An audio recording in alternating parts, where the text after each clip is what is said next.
صباح الفل. النهاردة مركب اسمها سي ستوري بيمتلكها فرد مصري غرقت بالقرب من سواحل مرسى علم.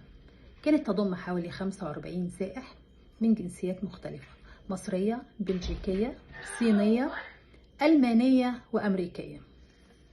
نجحت قوات الأمن في إنقاذ حياة 28 فرد من خلال الهليكوبتر، وذهبوا إلى المستشفيات لاستكمال بقية العلاج، وجاري البحث عن 16 واحد مفقود.